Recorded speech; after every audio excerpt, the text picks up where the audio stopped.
1. The Ship of Theseus. A paradox that asks if something remains itself after all its parts are replaced.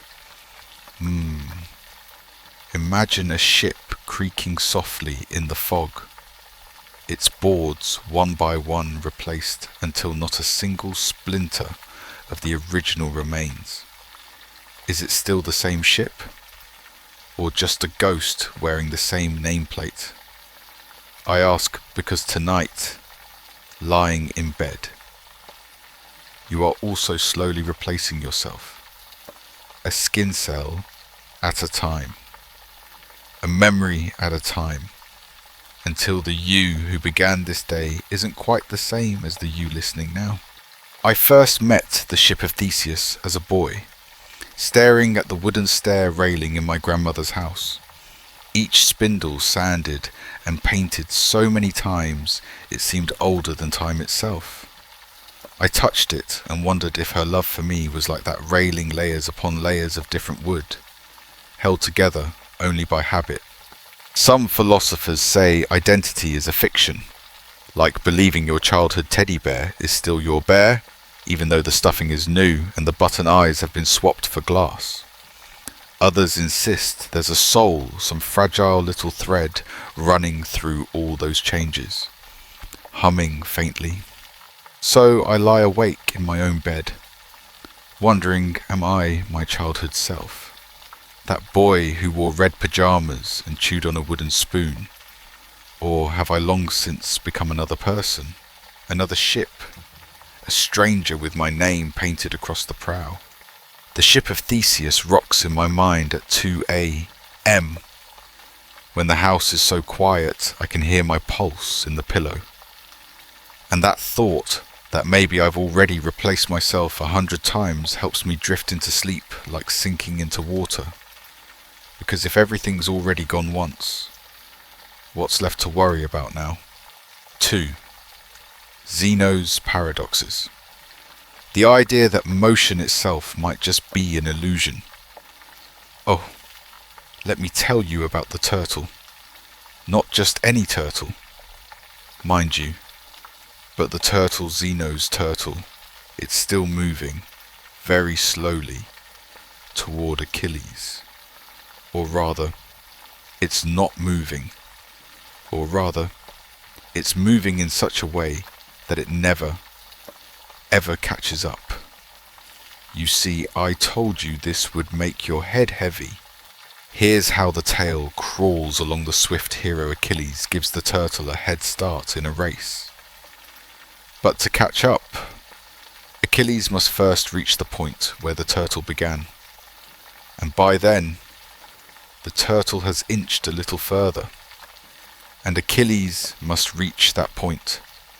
And again, the turtle creeps ahead. Always a fraction. Always a whisper ahead, so many fractions it makes sleep itself feel like the only way out. Some nights, I lie still and think of the turtle crawling across the dark floor of my room, its shell gleaming faintly like a moon. Each second, it moves closer to the door but never quite reaches it. I imagine it moving through the cracks of the floorboards, down through layers of dust and old nails, all the way to the earth's core, and still it keeps going. This paradox is not just math. You see, it's how it feels to chase after rest when your mind refuses to quiet. Your thoughts become the turtle always a little ahead of your will to catch them. You reach for peace and find it has crawled just out of reach, smirking from the next fraction of the race. And so I have learned to stop chasing. Let the turtle go. Let it crawl on through the night, through dreams you'll never quite pin down.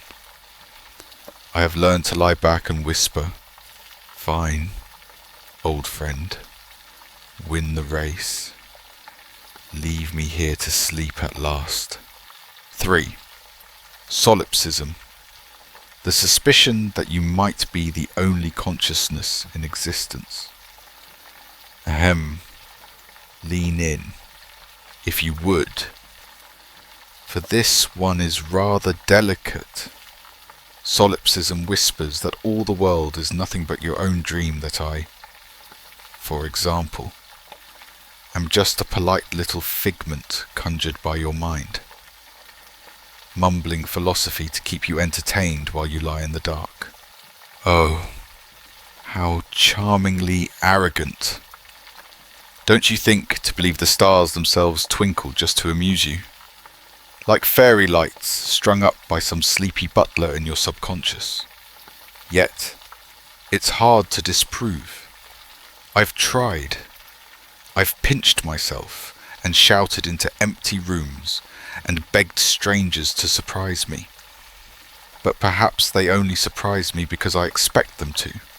It's a lonely thought, but oddly cozy too, like believing you're trapped in an endless snow globe of your own making. That the ticking clock on the wall ticks only because you've made it do so, and that when you finally drift to sleep, the whole contraption sky, earth, all of it packs up and goes quiet like a theatre after a play. Some nights I stare at my ceiling and wonder if I am the ceiling, and the bed, and the cricket outside who won't stop chirping, and perhaps even you. Yes. Perhaps you're just another version of me, sitting there, pretending to listen while really we're both dozing off together. If I am alone in this world, I ought to make it a kinder one, but alas, I'm too tired. Let the illusion run on, however it likes. At least the illusion is soft, and the pillow is warm. 4. Eternal recurrence. The possibility that everything has happened before and will happen again endlessly. Shh. You can hear it if you're quiet. The wheel, a great wheel turning somewhere behind the stars. That, dear listener, is what Nietzsche called eternal recurrence. The idea that this very moment and all moments have already happened and will happen again forever. Like being trapped on a carousel with cracked horses and broken music, round and round. This life loops endlessly. A weary dance you cannot dismount. You will wake tomorrow and live this same day.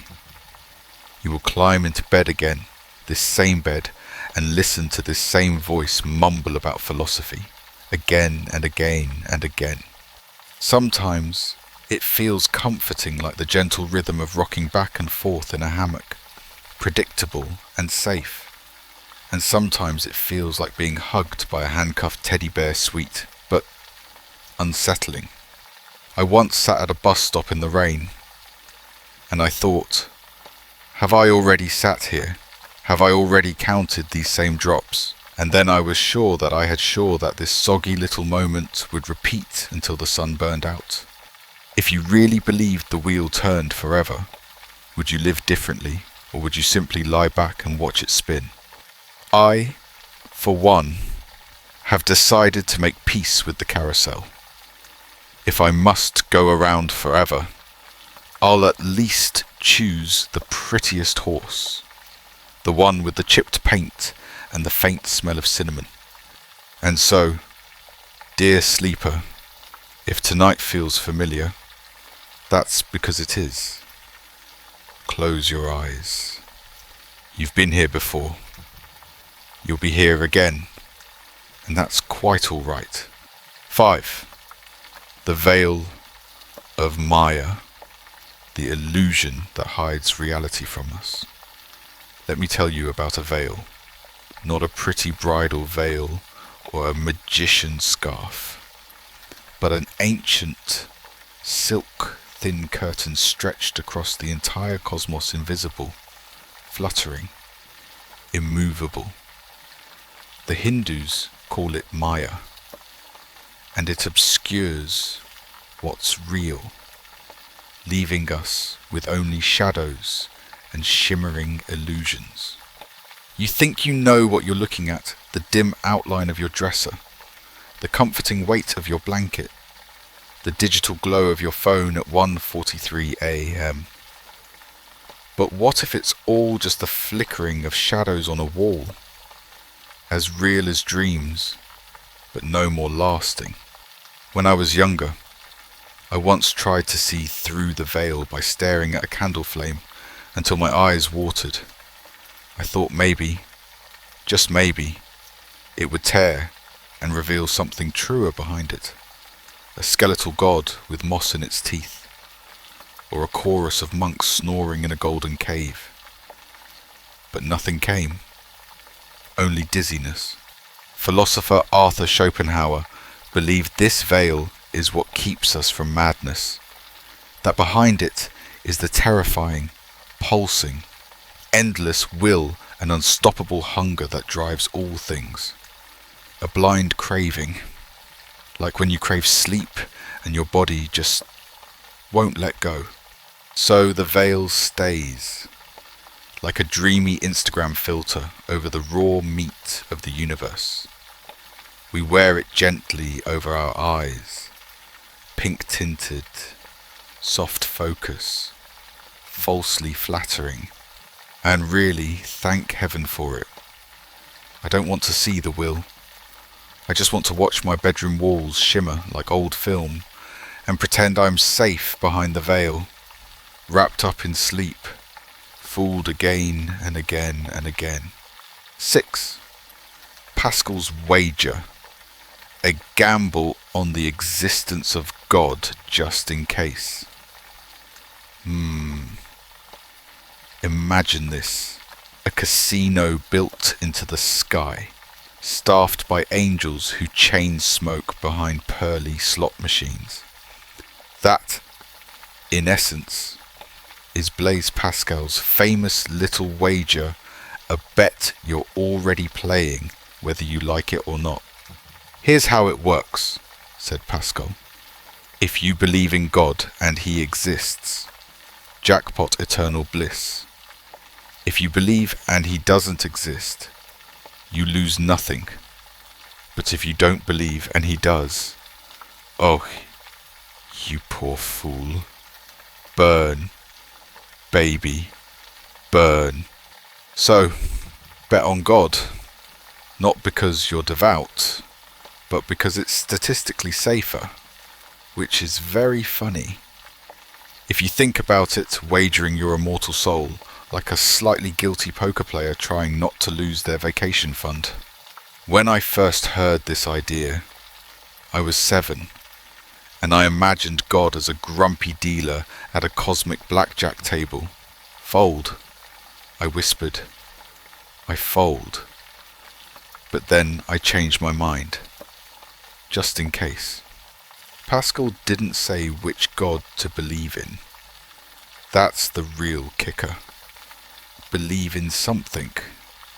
He says, hedge your bets, like carrying a rabbit's foot, a St. Christopher medal, and an unopened fortune cookie in your pocket at all times, just in case. So maybe tonight, whisper a little prayer you don't mean, or blink twice toward the ceiling, just in case someone's watching. Not because you believe, but because the bet has already been placed. And besides, isn't it soothing, sometimes, to pretend the universe has a bouncer 7? The problem of the Criterion. The impossible question.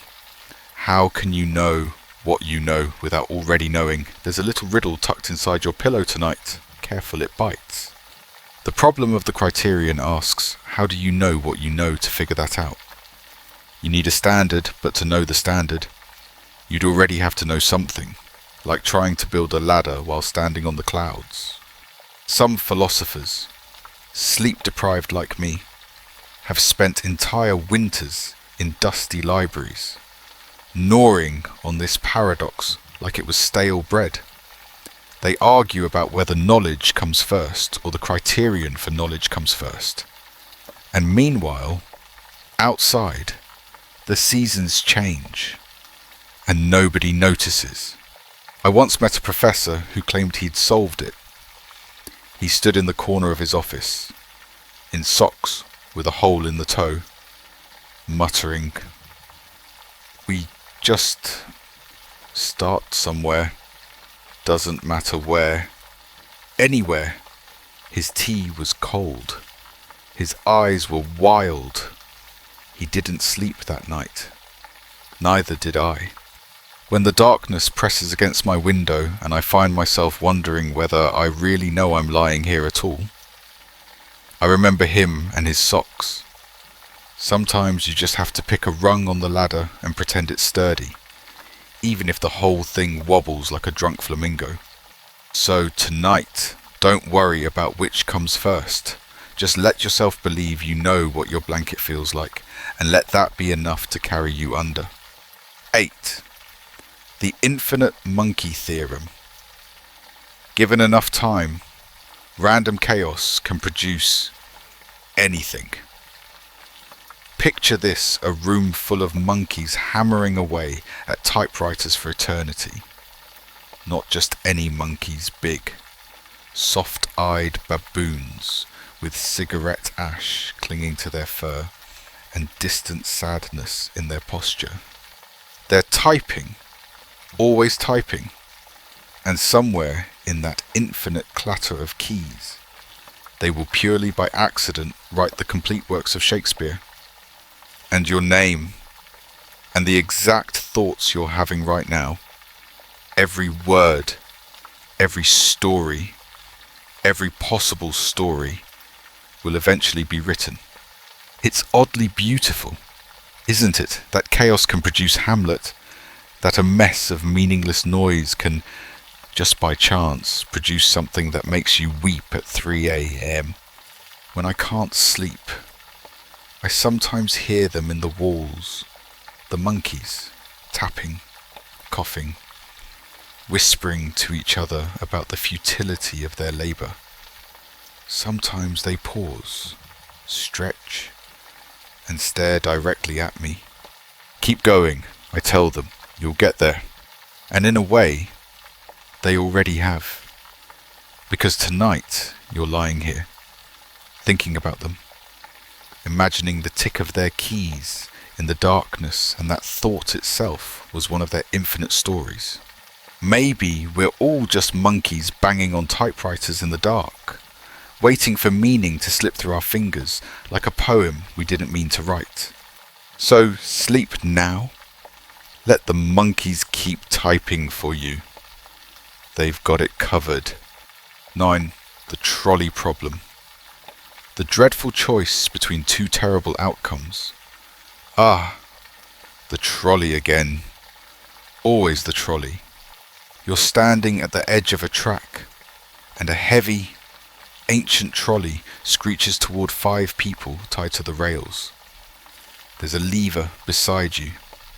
If you pull it, the trolley switches tracks and crushes only one person instead. It's supposed to be a thought experiment, but I've seen it in my sleep, the wooden car rattling and sparking through a foggy night, wheels screaming like the hinges of hell. I stand there holding the lever, fingers numb, knowing someone will die either way. Some nights, the faces tied to the track are people I know, my mother, my childhood friend, the man at the bakery who always gives me extra sugar. Other nights, they're strangers, and that feels worse somehow. Philosophers like to debate what choice proves you're good. They sit in cafes with tiny cups of bitter coffee, scribbling in notebooks while the trolley clatters on in their minds. But the truth is, neither choice feels good. I once dreamed I simply lay down on the track myself, between the 2 sets of victims, and let the trolley roll over me instead. And when I woke up, I felt lighter. Perhaps that's the real secret. Maybe the lever isn't the point. Maybe the point is learning to stop flinching at the inevitable clang of steel and just letting go. 10. The brain in a vat. The fear that you are nothing but a disembodied mind, fooled by machines. Listen very carefully, you might hear the hum of the wires. According to this nightmare, you could be just a brain floating in a jar, hooked up to a computer, feeding you everything you see, hear, and feel. The pillow beneath your head simulated, the warmth of your blanket, a lie, the memory of biting into an apple last summer, a particularly well-rendered program. One philosopher called this the brain in a vat, a modern cousin of Descartes' doubt. If you can't prove you're not a brain in a jar, how do you know anything is real at all? When I first encountered this idea, I spent a week staring suspiciously at my hands. I tapped my own forehead in the mirror to feel the skull under there, but the suspicion only deepened. Maybe that sensation itself was simulated too. Some nights I imagine a group of bored scientists standing around my vat, making bets on how long I'll take to figure it out. One of them has my name written on her clipboard. Another yawns and mutters. Poor little brain still thinks it's lying in bed. But then again, if this is a simulation, it's a rather gentle one. A little sad. Yes. A little drafty around the edges, but soft enough to fall asleep in. So I close my eyes and smile politely for the scientists, just in case they're watching. And then I let the program drift me into dreams. 11. The paradox of Buridan's ass, when perfect rationality leads to starvation. Oh, poor donkey. Poor creature. Standing frozen between two identical bales of hay, one to the left, one to the right, both equally fresh, equally close, equally irresistible. And yet, he starves. That is the paradox of Buridan's ass when faced with two perfectly equal choices. You might become so paralyzed that you can't choose at all. I imagine him in the moonlight, ears twitching, nostrils flaring, staring back and forth, his stomach growling like a rusty bell. He's just trying to do the rational thing and it kills him. Some nights, I feel like that donkey, lying here in bed, unable to decide which side to roll to, whether to reach for the glass of water on the nightstand or keep my hand under the pillow. My thoughts sway between them, each option equally pointless. A friend once told me the secret is to choose anything, even if it's wrong. Better to chew on bad hay than none at all. So I whisper to myself, pick a side. Any side. Turn left. Pick up the glass. Close your eyes. And if you wake to find you've chosen poorly, well, there's always another bale in another dream. 12. The myth of Sisyphus. The man who rolls a boulder up a hill forever. You've heard of him, haven't you? The man on the mountain, shoulders hunched, hands raw, heaving a massive rock uphill only to watch it roll back down, again and again and again. Albert Camus called this the absurd hero, condemned by the gods, but stubborn enough to keep pushing anyway. Some imagine him furious, others say he smiles, finding a strange sort of freedom in the futility. Me, I think he's just tired. When I close my eyes at night, I sometimes feel him in my chest, that weight, that quiet crunch of stone against earth. I dream of him leaning against the boulder, breathing hard, letting his fingers trace the grooves worn into its surface. Once, I swear, he turned to me and muttered, "You're not so different." And he's right. Each morning you rise, make the bed, drink the coffee, go about your day only to do it all over again tomorrow. And the next day... But here's the tender part. Maybe the boulder is not the punishment. Maybe it's the pillow. The thing that gives you something to press your palms against when the dark feels too big. So tonight, as you sink into sleep, imagine yourself pushing that great stone uphill, whispering, "We'll do it again tomorrow." And then let it roll. 13. Plato's cave. Shadows on a wall mistaken for reality. Once, long ago, or maybe just last Tuesday, I sat in a dark cave watching shadows dance across a stone wall. Plato imagined us all as prisoners chained inside such a cave, facing only the wall, seeing only flickering shadows of real things carried behind us. To us, the shadows are reality. We name them. We argue about them. We fall in love with them. I remember a dream I had though. Perhaps it was more than a dream where I finally turned around. My eyes burned. Behind me was a blazing light, so bright it peeled the shadows away. And behind the light, nothing at all. Just silence and dust. That's the terrifying thing about leaving the cave. You see things as they are, and then you wish you hadn't. So most nights, I stay here, watching the soft shapes dance across my bedroom walls, the faint outline of my own hand, the ripple of headlights outside, the silhouette of a tree against the curtain. And I let myself believe that these shadows are enough. That the world is just this, a little play of light. And it is, in its way, beautiful enough to sleep inside. 14. The Sorites paradox. When a heap stops being a heap. Let me ask you something silly, but not so silly you won't lose sleep over it. If you take a heap of sand and remove one grain, it's still a heap. Right? Of course. But remove another. And another. At what point does it stop being a heap? This is the Sorites paradox, the quiet horror of vagueness. There is no clear moment when many becomes few, when alive becomes dead, when awake becomes asleep.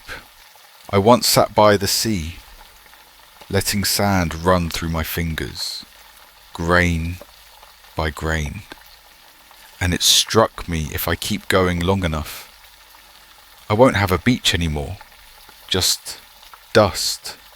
And yet, each individual grain feels insignificant, like each tick of the clock in your room, like each thought you're thinking right now.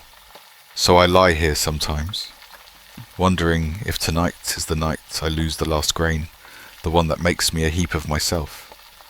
But then I remember maybe it doesn't matter, maybe heaps are just illusions anyway. After all, you don't need to count every grain to know the sand is soft, and the pillow is warm, and the night is long enough to dream in. 15. Fatalism. The belief that everything is already decided and nothing you do can change it. It's already written, they say. Every blink of your eye, every sigh in the dark, every time you stub your toe on the bedpost, all of it, carved in some divine ledger before you were even born. I used to fight this idea. I once stood outside at midnight, arms crossed, daring the sky to prove me wrong. I'd make a strange choice, something unpredictable like putting my socks on inside out just to defy fate. But then I'd catch myself wondering had the ledger already accounted for that too. Fatalism is like being strapped into the passenger seat of a driverless car. No matter how much you tug at the wheel, it drifts exactly where it was always going. Some find this thought unbearable, like drowning in honey, sticky and inevitable. But me, I find it oddly comforting. When you accept that your story has already been told, you can finally stop fussing about the ending. You can curl into your sheets and let the night carry you, as if you were a letter sliding into its addressed envelope, eh? So here you are, already written, already asleep, even if you don't quite know it yet. 16. The Gettier Problem. When knowing something turns out to be just a lucky guess. Ah, the Gettier Problem. A sneaky little gremlin that jumps out when you least expect it. Imagine this: you glance at a clock and see it reads 3 hours. You believe it's 3 hours. You're right, it is 3 hours. But the clock broke yesterday at 3 hours. You just happened to look at the exact time it's stuck on. Do you really know what time it is? Or are you just accidentally correct? When I learned this idea, I couldn't stop thinking about how much of what I know might just be luck. Like believing the window is open because you feel a breeze, only to find out later there was never a window, just a fan behind the curtain. Some nights I wake up certain I've heard a whisper in my room. My heart pounds. But was it real, or just a lucky guess about the silence? The Gettier Problem reminds you that even when you're right, you might still be wrong. That knowledge, like sleep, is a slippery little eel wriggling away just when you think you've caught it. So I close my eyes and smile at the darkness, willing to be wrong about everything. Better to dream you know than to stay awake doubting. 17. Anaximander's Apeiron. The endless, boundless, indeterminate stuff of everything. I have a secret to tell you. There is no edge.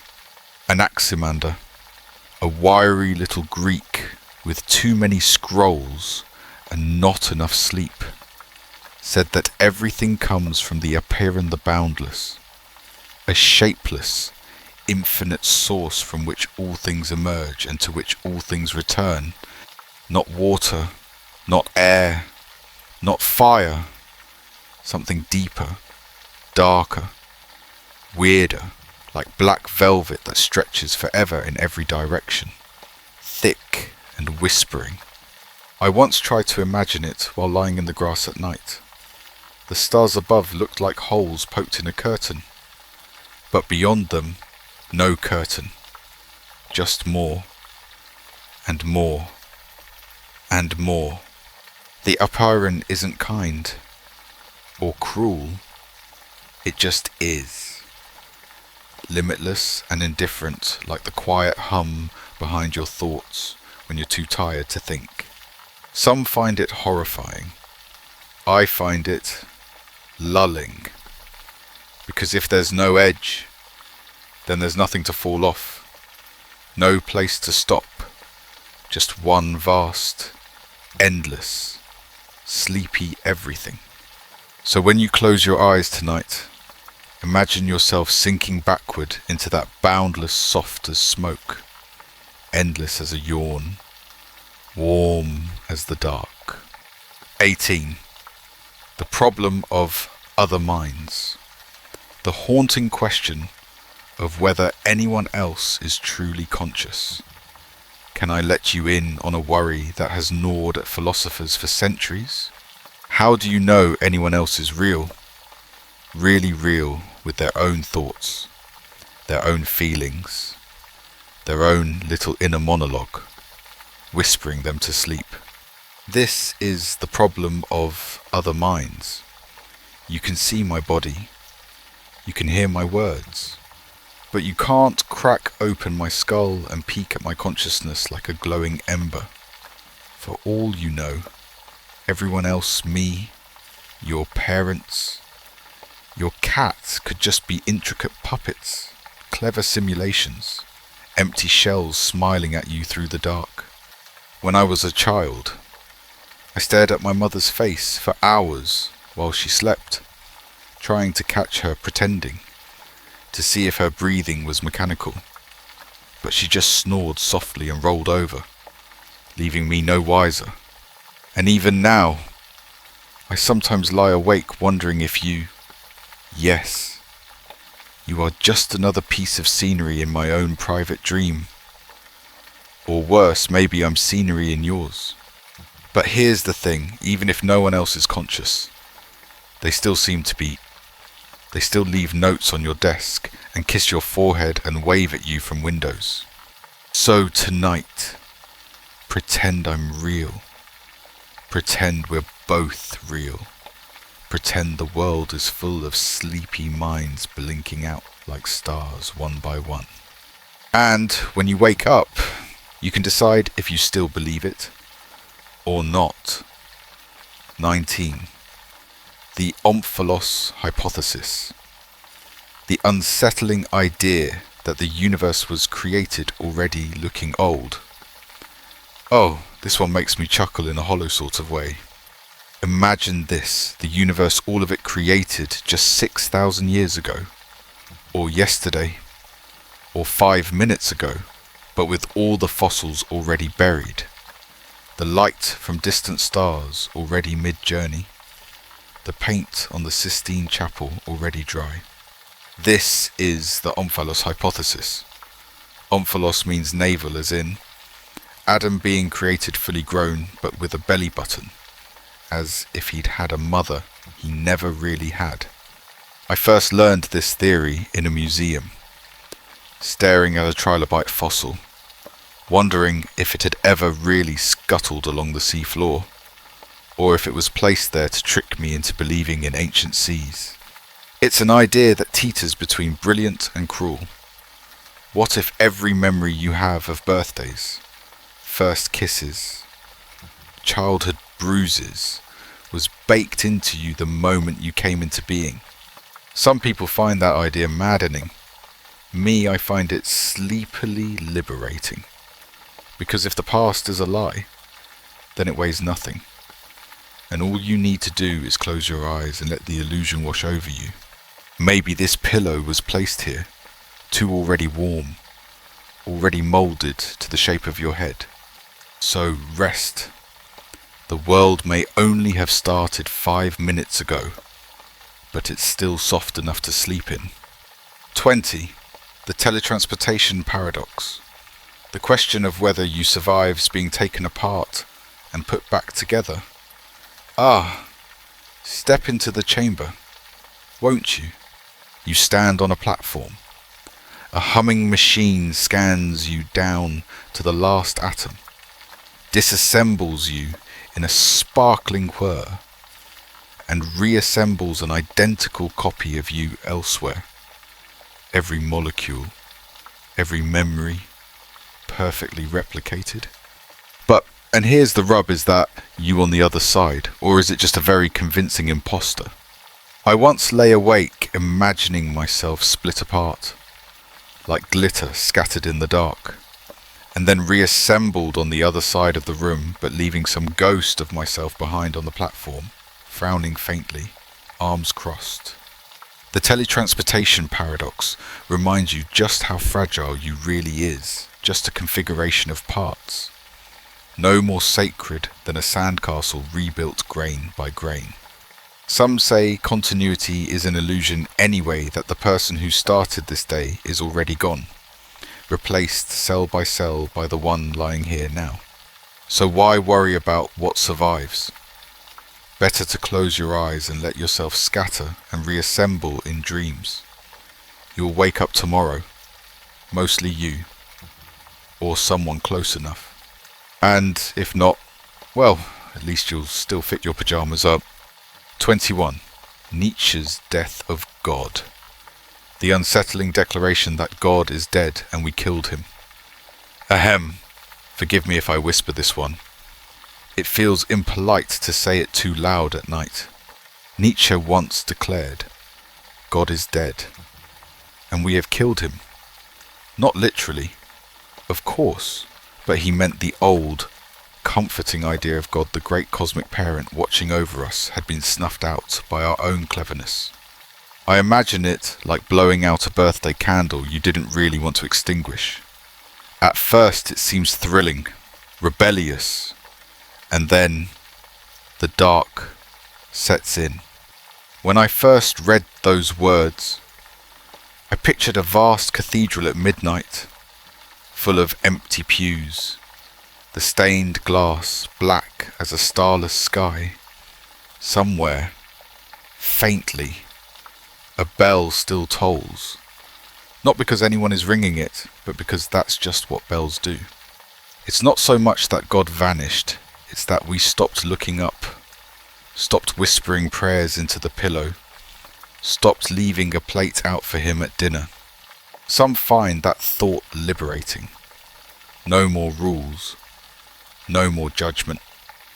But to me it feels a bit like waking to find the nightlight burned out, and suddenly the room is much bigger and much colder than you thought.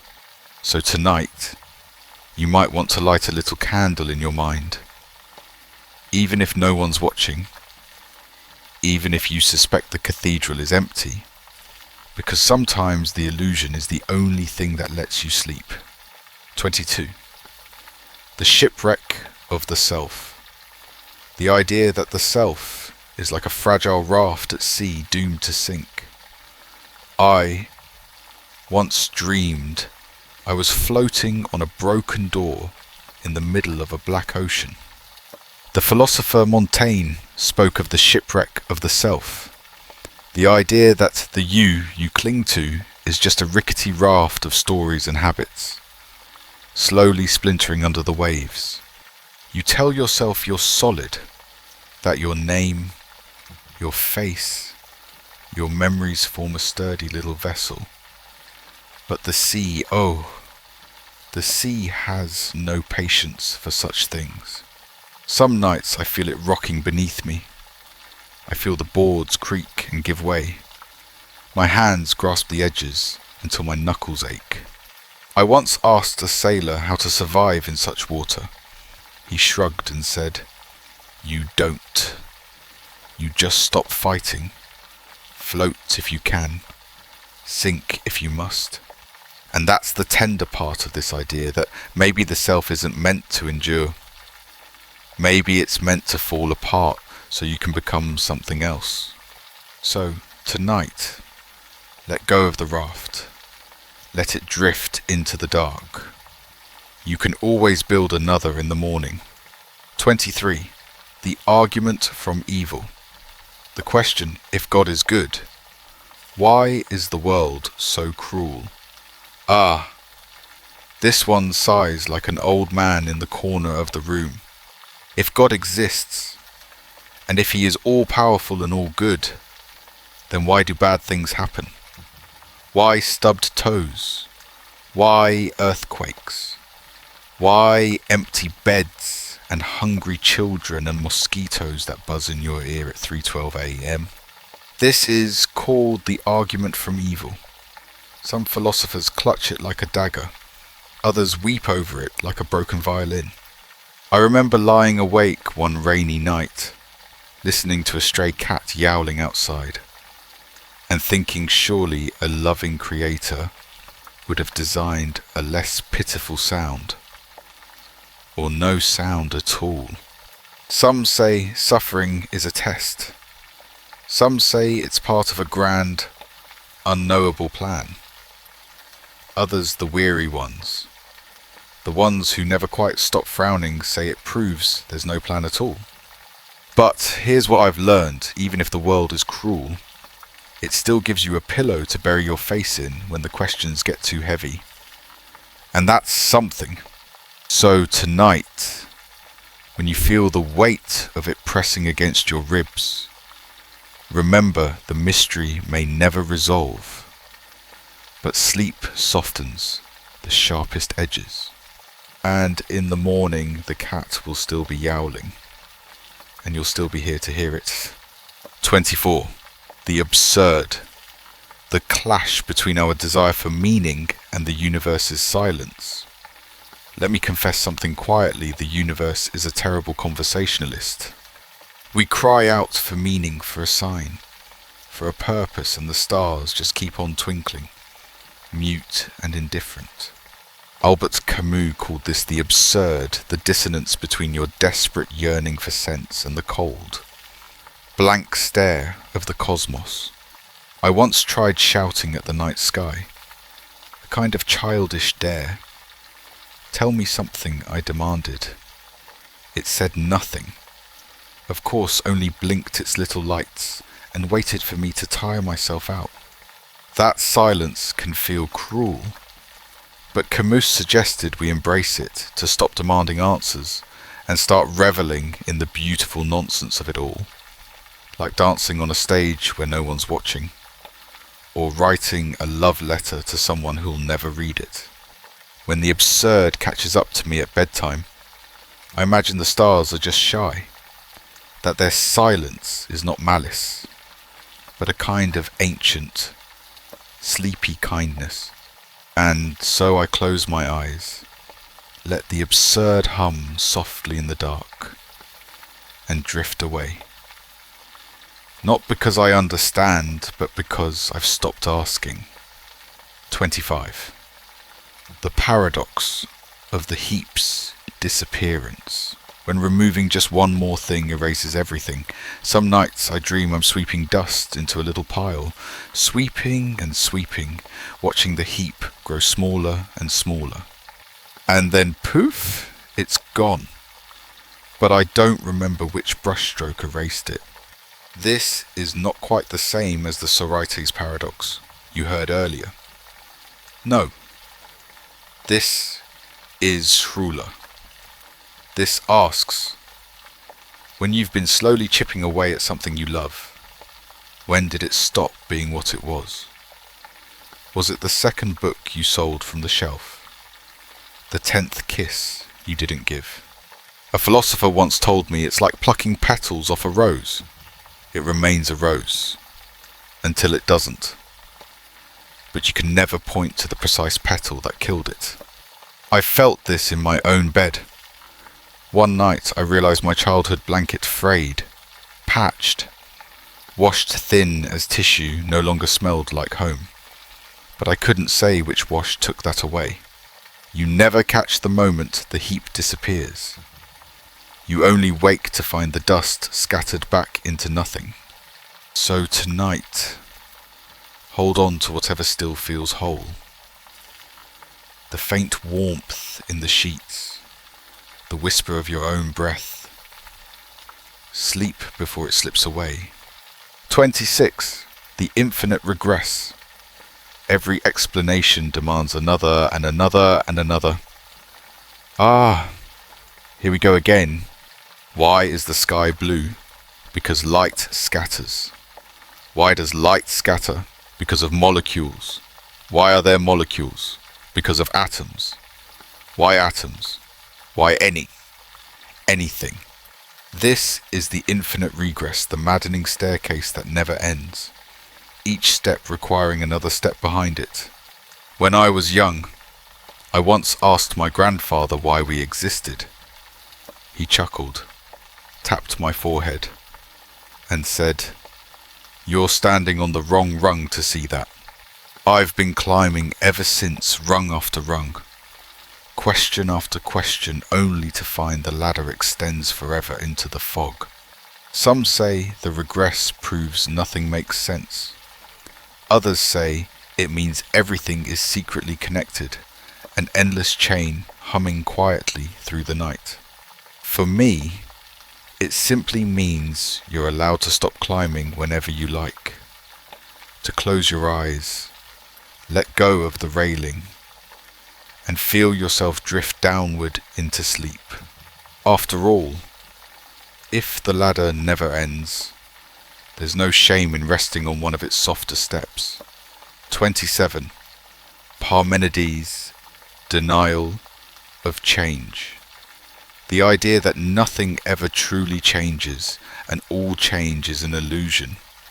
Once upon a very long yawn, a man named Parmenides declared that change was impossible. Nothing comes into being. Nothing goes away. Nothing happens. He claimed reality is just one big, unbroken, eternal block like an impossibly still glacier that only seems to move if you squint. The river you watched flow as a child, not really flowing. The seasons that came and went, not really moving. Even your own breath, rising and falling under the covers, just one fixed shape in an infinite sculpture. When I first read Parmenides, I tried to sit perfectly still for hours, convinced that if I didn't move, I'd feel what he meant. I did a kind of thick, sleepy heaviness that made me forget whether time was passing or not. And on certain nights, I can still convince myself it's true, that I've always been lying here, that you've always been listening, that the walls, the sheets, the moonlight all have always been exactly where they are, waiting for us to notice. So close your eyes. Nothing is moving. Nothing is changing. You are already where you're supposed to be. 28. The demon of Descartes. The suspicion that everything you sense is the trick of a malicious being. Sometimes only, sometimes I feel a little watched. Descartes imagined a powerful, clever demon dedicated to deceiving you. Every sight, every sound, every sensation, carefully fabricated to keep you from seeing the truth. You feel warmth, illusion. You hear my voice. A clever trick. You believe you're drifting towards sleep. Perhaps that's what the demon wants you to believe. I once dreamed I met him, the demon. He wore a tuxedo jacket and slippers, sipping tea, bored to tears by his own deception. He tipped his hat to me and said, "It's nothing personal. I just like to keep busy." And in that dream, I laughed, which startled him, because what else can you do if every thought and feeling is a lie? Then even your doubt is part of the performance. So I decided to let him have his fun, to pretend the warmth in the pillow was real, the hush of the room sincere, the creeping drowsiness my own, because even if it's all a trick, it's a pretty convincing one. And if he's still watching me now, I hope he's at least polite enough to let me sleep. 29.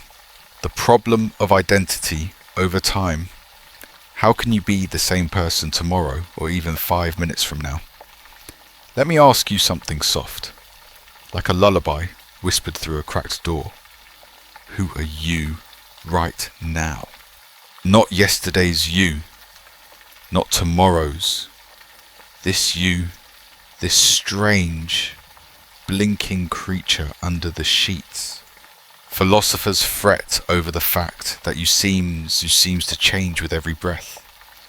Your cells shed, your thoughts mutate, your memories drift like sleepy moths into darkness. Are you still the child who once clutched a stuffed rabbit until its ear fell off, the teenager who swore never to eat broccoli again?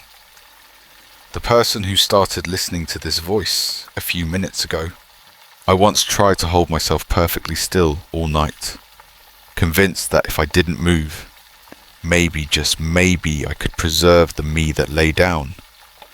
But come morning, something was always different. A teacher once told me identity is just a story. You keep telling yourself a fragile little bedtime story about a character you happen to resemble. So tonight, tell the story you like. Say to yourself, I am the same. I have always been me. I will still be me in the morning. And when you wake, you can decide if you still believe it. 30. The paradox of inquiry. How can you search for knowledge when you don't know what you're looking for? There's a question hiding in the dark, smirking at you. If you already know what you're looking for, then you don't really need to search for it. But if you don't know what it is, how will you even recognize it when you find it? Socrates posed this little snare, and I've been tripping over it ever since. It reminds me of wandering through a strange library at night, searching for a book whose title I don't know, whose cover I've never seen. Still, I run my fingers over the dusty spines, convinced that when I feel the right one, I'll just know. Some philosophers argue you're guided by faint memories, or instincts, or divine hints. Others shrug and say the search itself is the answer, a sort of meandering dance you do to feel alive. When I can't sleep, I imagine myself walking endless rows of bookshelves, fingertips brushing cracked leather, eyes half closed. And at last, I find a book that feels right, though I don't remember why. So tonight, you don't need to know what you're searching for.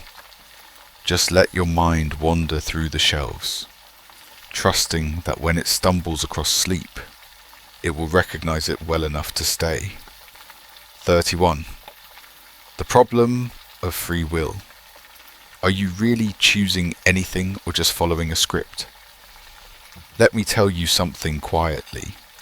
Like a confession murmured in a confessional booth at midnight, you may not be steering the ship. The problem of free will asks whether your choices are truly yours, or just the inevitable result of molecules colliding, neurons firing, a cosmic script already written in the stars. When I first wrestled with this, I sat on my bed trying to prove myself free. I waved one arm. I blinked out of order. I ate dessert before dinner. But afterward, I couldn't shake the feeling that even those rebellions had been inevitable. Sometimes, lying here, I imagine myself as a marionette, strings trailing upward into the dark, tugged by invisible hands. And sometimes, I feel oddly comforted by that. After all, if none of it is really my fault, not the late night snacks, not the love letters never sent, not the tears pressed into my pillow, then maybe I can finally let go. So tonight, whether you choose to sleep, or whether sleep chooses you, either way, let the strings go slack. You'll wake tomorrow, and the puppeteer will keep moving you just fine. 32. The anthropocentric illusion. The idea that the universe doesn't actually revolve around us, no matter how much we want it to. This one always makes me smile ruefully, like someone caught believing they were the main character at a stranger's wedding. The anthropocentric illusion is our stubborn belief that we matter more than anything else, that the sun rises for us, the stars blink just to entertain us, and the vast universe somehow notices what colour socks we wore today. When I was younger, I used to wave at the moon at night and imagine it waved back, a polite, lonely moon obliging my vanity. But then I learned the moon does not care. The stars burn on in silence. The galaxies spin indifferent, colossal, ancient. Some people find that fact crushing, like discovering the party went on just fine before you arrived. But me, I find it freeing. If the universe isn't watching, you can finally stop performing. Stop worrying about whether you look heroic or foolish. Just lie here, soft and small and quiet. A tiny speck in a vast, indifferent dark, and know that the stars will shine just the same. So wave at them anyway, not because they care, but because it feels good to pretend they do. 33. The principle of sufficient reason. Everything must have a reason. Or does it? Let me tell you, a bedtime secret philosophers once believed that everything happens for a reason. Every creak of the floorboards, every shooting star, every sigh that slips out of you as you roll over in the dark, all of it with a cause, hidden or not. Leibniz called this the principle of sufficient reason, that nothing happens without a why, even if you never discover what it is. I once spent a sleepless night trying to trace back all the reasons in my own life. Why did I pick that book? Why did I miss that train? Why did I fall in love? But the further back I went, the blurrier it all became, like footprints fading into sand at low tides. Some nights I picture the world as a vast domino chain, each tile knocking down the next. But then I imagine one lonely domino tipping all on its own, simply because it wanted to. So tonight, don't trouble yourself too much with the why of your thoughts or of sleep. Let them fall where they may, each a little reason unto itself. Sometimes a yawn is just a yawn, and that's reason enough. 34. The paradox of tolerance. Can a tolerant society tolerate intolerance and still survive? This one keeps even the most stoic philosophers up at night. Karl Popper called it the paradox of tolerance, the idea that if a society is so tolerant that it even tolerates the intolerant, eventually the intolerant destroy it. I once pictured it as a quiet dinner party, where everyone is polite until one guest stands on the table, shouting insults and throwing wine. If nobody stops him, the party ends in ruin. But if they throw him out, are they still being tolerant or just protecting the party? Some philosophers say we must draw a line. Others say lines are dangerous. And so the dance goes round and round, like a fox chasing its tail through the moonlight. When this thought comes to me at night, I imagine my mind as a little village square, and when the shouting guest arrives, I simply ask him to sit quietly. Sometimes he does, sometimes he doesn't. But either way, I drift back into sleep, letting the villagers sort it out without me. After all, even in your own mind, you deserve some peace at the party. 35. The bootstrap paradox. A cause pulled out of itself like magic. Picture a book dusty, leather-bound, lying on your nightstand. Inside it is a recipe. You follow the recipe and bake a pie. Decades later, you leave that very book on your own nightstand as a gift to your younger self. Where then did the recipe come from? This is the bootstrap paradox, when something exists without a clear origin, looping back on itself in time, like a snake swallowing its own tail. I once dreamed I handed myself a letter in a crowded train station. My younger self opened it, read the words, and smiled at me before disappearing into the crowd. When I woke, I couldn't remember writing the letter, but I swear I still felt the envelope in my hand.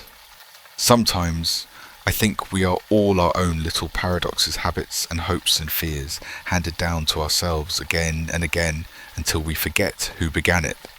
So tonight, if you dream of meeting yourself in a quiet hallway, and they hand you a key or a map or a song, don't ask where it came from. Just take it. After all, it's already yours. 36. The problem of induction. Just because the sun rose yesterday doesn't mean it will tomorrow. This one slinks in at dawn, when the light starts to seep around the curtains. The problem of induction asks, how do you know the future will resemble the past? Sure, the sun rose yesterday, it rose the day before, but is that proof it will rise again? Or just habit? David Hume described it as a kind of dangerous assumption, a blind faith in the regularity of things. I once spent an entire sleepless night watching the horizon, half expecting the sun to forget, to simply stay hidden, leaving us in darkness forever. But it came anyway, blazing and smug, as if it hadn't been late at all. And that's the thing, even if you can't know, you can still trust the rhythm of it, the tick of the clock, the hush of your breath.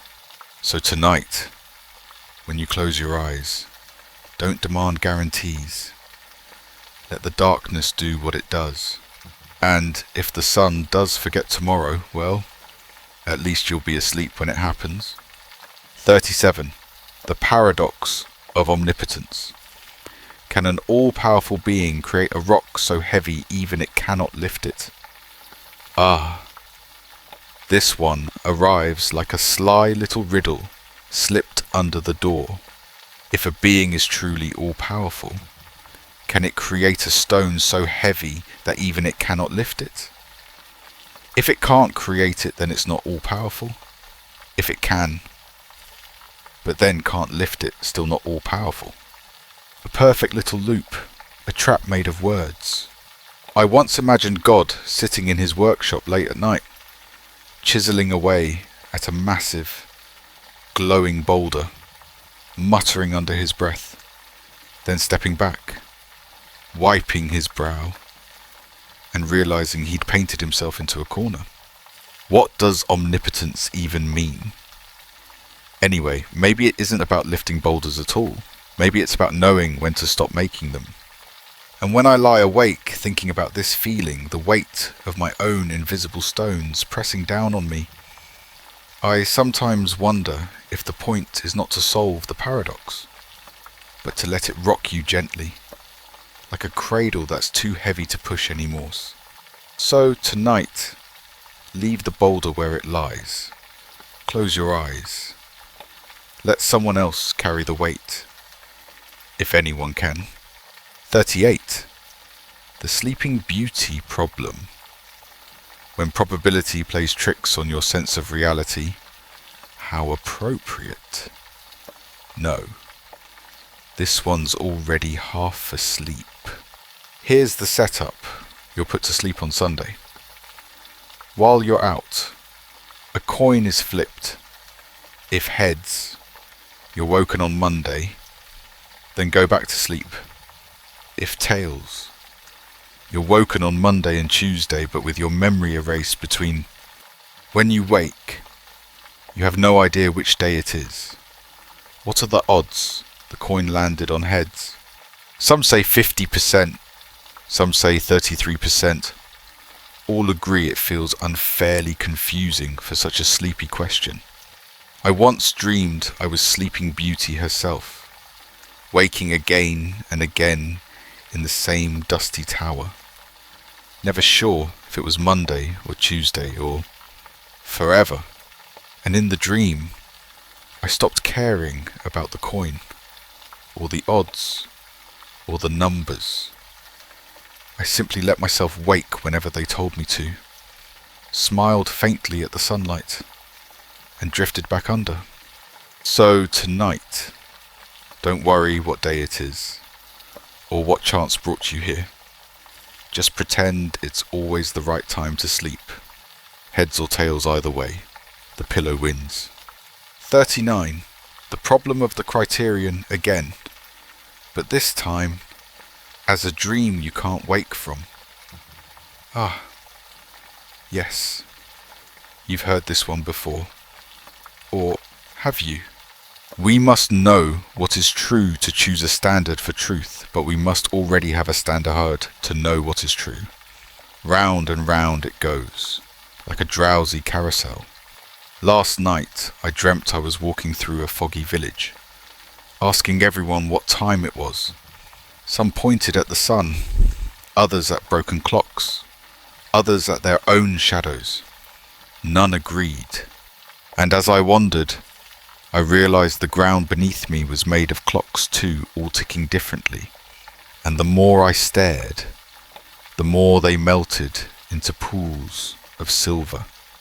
The problem of the Criterion is that you're searching for certainty on a ship made of water. You're using a compass whose needle keeps spinning, even when you close your eyes. But here's the strange part, eventually you stop caring which way is north. You stop asking what's real and simply rest where you are. So tonight, let the carousel turn, let the clocks melt, let the question hum softly like a lullaby with no end. If you wake tomorrow and still don't know what's true, that's fine, at least you slept. 40. The problem of moral luck. When you're judged for things beyond your control.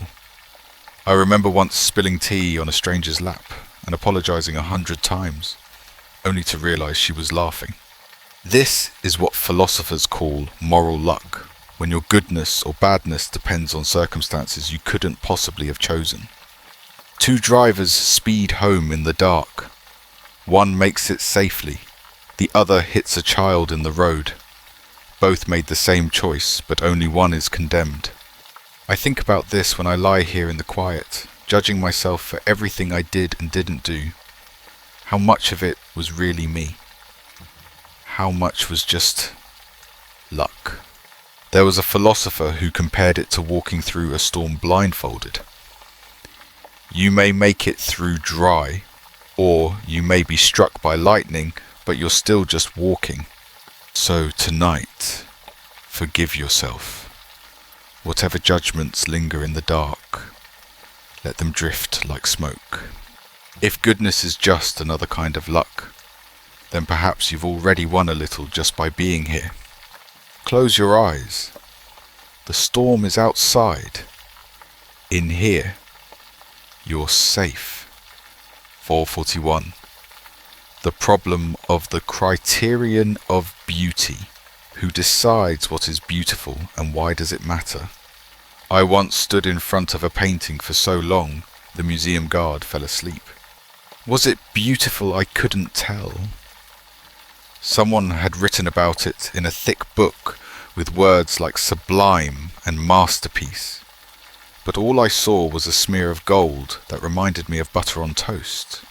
Who decides what counts as beauty? Plato thought it was eternal, a perfect, unchanging form. Kant thought it was subjective, but somehow still universal. I thought it was just something that made my chest ache faintly. I remember watching a stranger pick a pebble from the street, smile at it like it was a diamond, and tuck it in her pocket. That's when I realized beauty doesn't care about rules.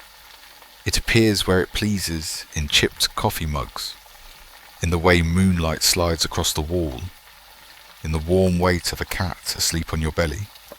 So tonight, don't bother measuring it.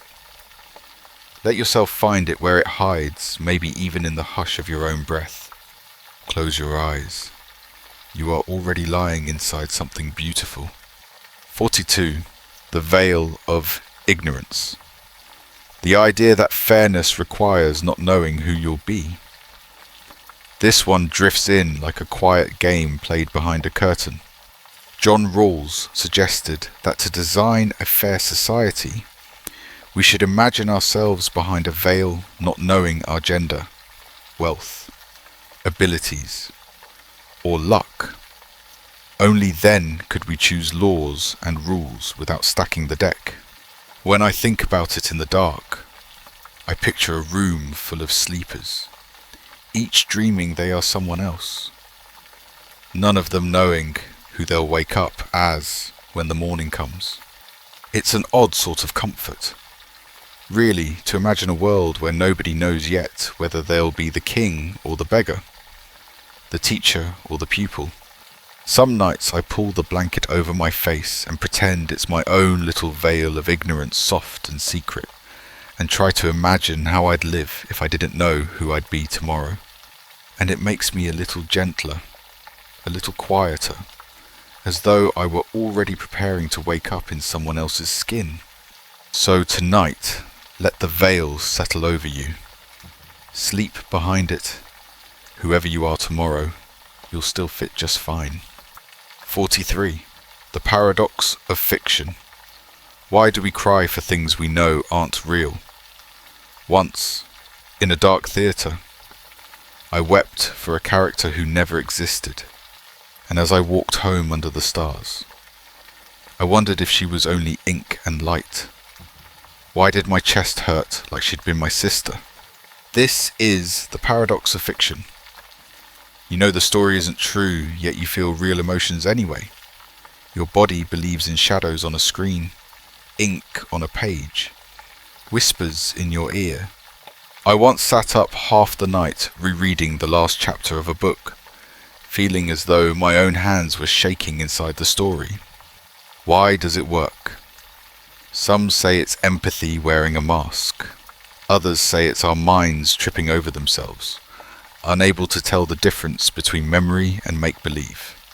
When you lie here in the quiet, you might think of me as fiction, too just a voice spun from nothing, telling tales to keep you company. And yet, here you are, heart beating, breath slowing. So cry if you need to, or smile. Even fiction can soften you enough to fall asleep. 44. The paradox of inquiry. Again, but stranger. If you don't know what you're looking for, how will you find it? This one returns like an echo, but louder and more peculiar this time. If you're searching for something you've never seen, how will you recognize it when it appears? I once dreamed of wandering through a great library with no signs, no catalogue, only books stacked higher than I could see. I ran my fingers over the spines until one burned under my palm, and I somehow knew it was mine, though I'd never seen it before. Maybe that's the point. Maybe you're not searching for the answer, you're searching for the moment of recognition. Some philosophers say knowledge is remembering what you already knew deep down. Others say it's blind luck dressed up as wisdom. Here, in the dark, your thoughts wander too, looking for something, a word, a shape, a hush that feels like the thing you've been after all along. And when it arrives soft, quiet, inevitable, you'll know. So let your mind drift. Let your hand hover over the spines. Sleep is waiting somewhere on one of those shelves. 45. The experience machine. Would you plug into a perfect dream, knowing it isn't real? Imagine a machine sleek, humming softly, wires coiling like snakes. Inside, you can live any life you choose, bliss, adventure, love. Perfect, flawless, but fake. Robert Nozick called this the experience machine. If everything you feel inside it is indistinguishable from reality, why not climb in and stay forever? I used to imagine myself slipping into one, the lid closing over me with a sigh, and waking inside a sunlit orchard where nothing ever hurt. But then I wondered, would I miss the weight of knowing it was real? The sharp edges, the little disappointments that prove you're alive. Some say refusing the machine is what makes you human. Others say only a fool would choose the bitter over the sweet. When I lie here at night, halfway between waking and dream, I wonder if I'm already inside it. Maybe this pillow is the machine's illusion, soft enough to keep me from noticing. And if that's true, well, I suppose I'm fine with it. Go ahead, close your eyes. Pretend it's all real. Let the machine hum you to sleep. 46. The problem of the Criterion. One last time, like an old ghost, how do you know where to begin?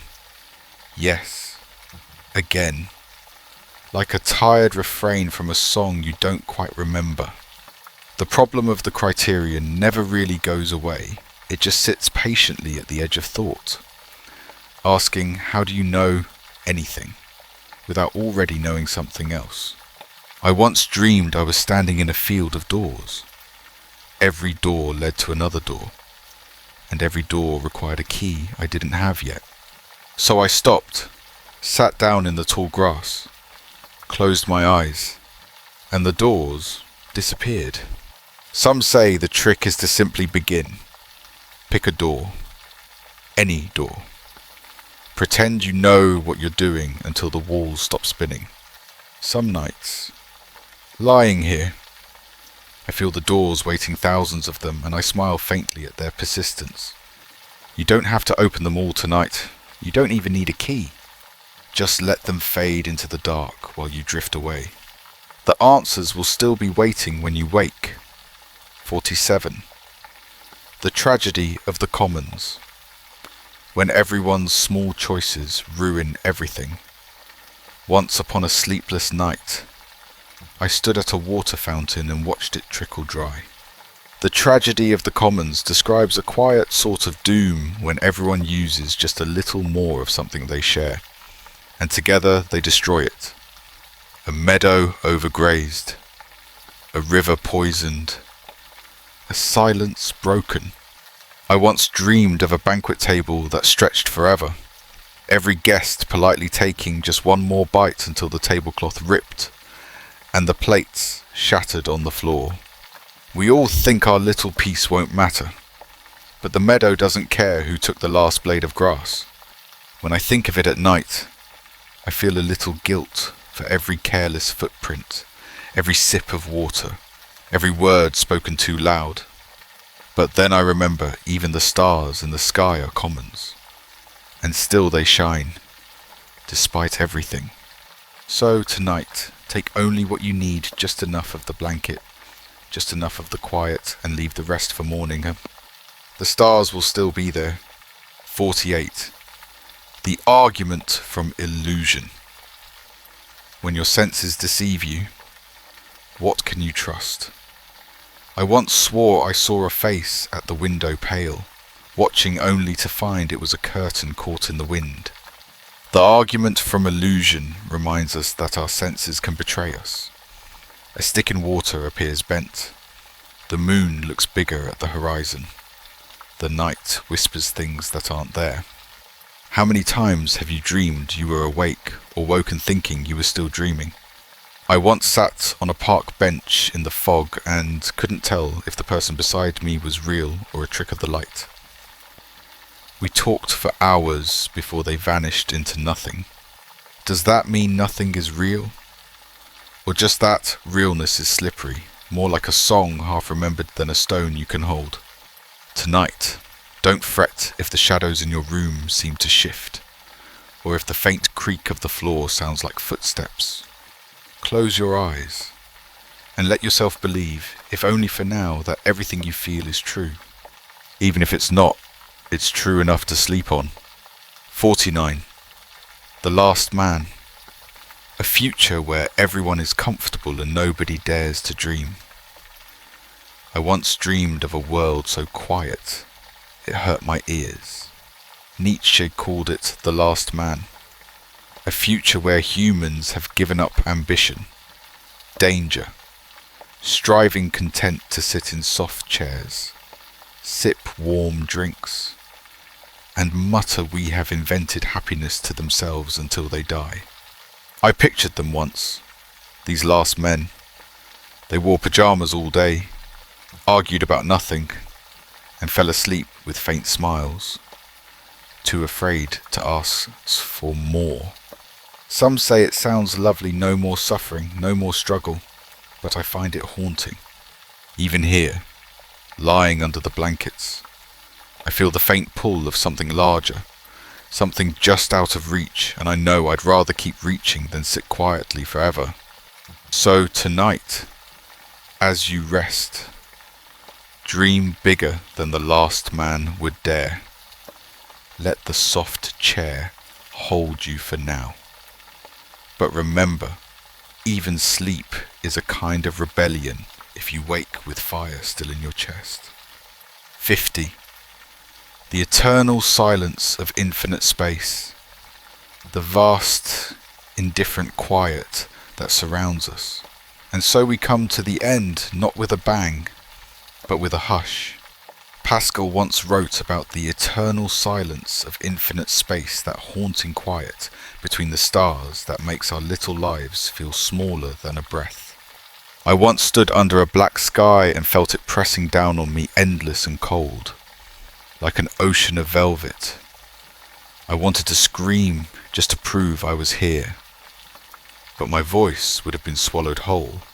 Some people find that silence unbearable, but tonight I find it soothing. Because if the stars don't care what I've done, or what I've failed to do, then I am free to simply be, free to lie here, tucked into the dark, and let the quiet carry me away. So listen now, just for a moment, to the silence between your breaths, that same infinite hush, and close your eyes. You have always been here. You will always be here. And the silence will keep a watch while you sleep.